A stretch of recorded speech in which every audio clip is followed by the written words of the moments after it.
लोगों का काम था हमको खड़ा करना। अब जब हम काम नहीं कर रहे, वो लोग आज भी रातों रात भागे फिर रहे हैं।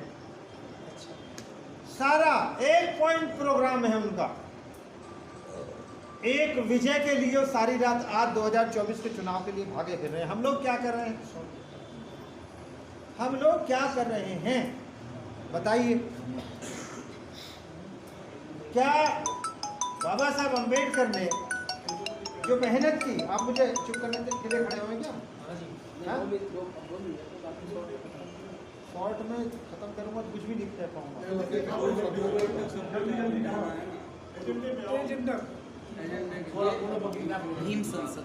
देखिए अभी तो घुमा दिया ना मुझे। हम लोग जो है कुछ कर नहीं रहे। किसी के ऊपर दोष मढ़ने की आवश्यकता नहीं है। किसी के ऊपर दोष मढ़ने की आवश्यकता नहीं है। दोष मढ़िए अपने आप पर। आज हमारे समाज के अंदर कितनी बुराई है। बाबा साहब अम्बेडकर ने जिस वोट के लिए जीवन भर संघर्ष किया, जिस वोट के लिए जीवन भर संघर्ष किया, उस वोट को हम शराब में बेचते हैं। उस वोट को शराब में बेचते हैं। और ये बिना पढ़े लिखे लोगों की बात नहीं, गांव देहात की। हमारे अधिवक्ता वकीलों का जब चुनाव होता है तो शराब की गंगा बहाई जाती है, उसके बाद में वोट दिया जाता है। तो जो आदमी पैसे देगा और इन्हें खरीदेगा वो तो अपने मन से काम करेगा। क्या हमारी संख्या कम है? कहाँ गया आपका वो नारा 1585 का?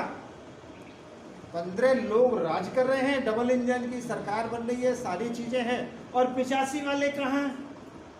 वो तो जीरो पर है। आप अपने अंदर झांक के देखिए, आप जीरो क्यों हैं? झांक कर देखिए आप जीरो क्यों हैं? क्यों जीरो हो गए? आज मैं जाटो समाज को बिलोंग करता हूँ।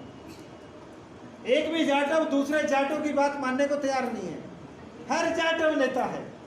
अगर उसको किसी ने जय भीम कर ली तो वो फिर अलग अपनी उसकी पार्टी चलती है, अलग पार्टी चलती है। वो किसी के साथ जुड़ने को तैयार नहीं है। तो बाबा साहब अम्बेडकर के जो तीनों उक्तियां थी, शिक्षित बनो, शिक्षा हमारी डे बाय डे छिन रही है, छिन चुकी है। और अगर मैं बताने लगूं तो आपको तभी पता आएगा कैसे छीनी। पहले हमारे बच्चों को फीस मिल जाया करती थी एडमिशन में, इंजीनियरिंग में, एमबीबीएस में और दूसरे कोर्सेज में। आजकल नहीं मिलती। क्यों नहीं मिलती? कि कुछ लोगों ने, जो बनियों के स्कूल हैं, बनियों के कॉलेज हैं, उन्होंने फर्जी लोगों के एडमिशन किए और एडमिशन के बाद में वो लोग भाग गए। और जब भाग गए तो गवर्नमेंट ने इंक्वायरी करी। गवर्नमेंट ने इंक्वायरी करी कि यहाँ तो तुम्हारी क्लास में तो बच्चे ही नहीं है, कहाँ हैं? तो उसके बाद में उन्होंने कहा अब जो है हम प्रतिपूर्ति करेंगे, फीस की प्रतिपूर्ति करेंगे जितने बच्चे आपके यहाँ पढ़ रहे होंगे। तो उन्होंने कह दिया भाई पहले फीस लाओ, 1 लाख, 1.5 लाख, 2 लाख, जितनी भर भी फीस है वो पहले ली जाती है। आज की डेट में हमारे समाज में इतने कौन से ऐसे लोग हैं 1.5-2 लाख जो है ना वो फीस दे देंगे बच्चे की। पहले फीस भी जमा नहीं होती थी, फॉर्म भर कर देते थे, एडमिशन होता था और उसके बाद में जो है ना स्कॉलरशिप भी मिलता था, बुक्स भी मिलता था। वो सारी चीज़ें खत्म हो गई हैं। वो सारी चीज़ें खत्म हो गई हैं। जागना है तो जाग जाओ, ना जाना है नहीं जागे हैं तो हाल बुरा होने वाला है। ये शिक्षा की स्थिति है। हॉस्पिटल्स की स्थिति बहुत ज़्यादा खराब है। और उसके बाद आता है, मैं छोटे में कह रहा हूँ, न्याय व्यवस्था इस देश में इतनी गिर चुकी है, इस देश की न्याय व्यवस्था इतनी खराब हो चुकी है। एक भी बता दूं, एक आर्टिकल पे एक 14 का ही बता दे रहा हूं, छोटा सा एक है, equality before law and equal protection of law. जब से संविधान बना है तब से आज तक कहाँ हमको इक्वल प्रोटेक्शन मिला है? कहाँ हमको इक्वलिटी मिली है? कहीं नहीं मिली है।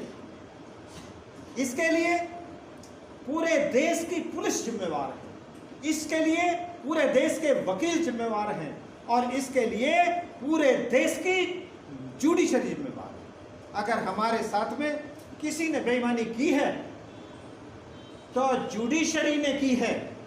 हमारे बीच में कोई भी ऐसा आदमी नहीं है कि जुडिशरी का कोई ये कहे भाई ये क्या है। जुडिशरी वाले मनमानी करते हैं, अपना सपोर्ट करते हैं।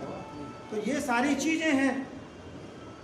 मैं तो क्योंकि यह बताने वाली बात है कि भीम संसद वाला एक कंसेप्ट जो है ना बहुत बढ़िया है। उसमें यह है कि पूरे भारत से कुछ रिप्रेजेंटेटिव आए, पूरे भारत से रिप्रेजेंटेटिव आए और वो अपनी अपनी बात कहें। अभी कह रहे हैं जय भगवान जी ने बताया हमारा जो है ना जो हमारा फंड है वो ट्रांसफर हो जाता है। I am 24 hours tax payer. 24 घंटे में 1 सेकंड ऐसा नहीं जाता जब मैं टैक्स ना देता हूं और आप टैक्स नहीं देते हो। 24 घंटे में सुबह को उठोगे, बाथरूम में जाओगे तो पानी यूज करोगे, टैक्स नहीं करोगे। उसके बाद में नहाओगे, धोओगे, साबुन और ये लगाओगे, टैक्स देते हो। उसके बाद में नाश्ता करोगे तो हर आइटम पे टैक्स देते हो। कपड़े पहनोगे, नहा धोगे तो हर आइटम पे टैक्स देते हो। ऑफिस जाओगे, पेट्रोल से जाओगे, डीजल से जाओगे, जैसे भी जाओगे हर आइटम पर टैक्स देते हो। और ये टैक्स कहाँ जाता है? इस टैक्स से सरकार चलती है, इस टैक्स से देश चलता है। तो देश की जो व्यवस्था है, जो देश की व्यवस्था है उस पर आपको हावी होना पड़ेगा। अपनी बात कहने के लिए आपकी अपनी बात कहनी पड़ेगी। आपके पास में 1000 या 500 लोग हों तो आप संसद के सामने जाकर, सुप्रीम कोर्ट के सामने जाकर, कहीं भी जाकर के ये कहेंगे we are the tax payer. बच्चा टैक्स देता है। ये निजीकरण के नाम पर, प्राइवेटाइजेशन के नाम पर जो इंडस्ट्रीज, फैक्ट्रीज चला रहे हैं, जो उनका रोड्स और उसके बाद में एडमिनिस्ट्रेटिव इंफ्रास्ट्रक्चर, वो उनका नहीं है, वो उनका नहीं है। सारी बातें आपकी बहुत सही लग रही मैं जो है मैं जानते हैं, मुझे लगता है सब लोग बोलेंगे, ठीक है खत्म करना है। वो तो सीख सकते हैं। मैं आपका आदर करता हूँ। तो ये जो है इंफ्रास्ट्रक्चर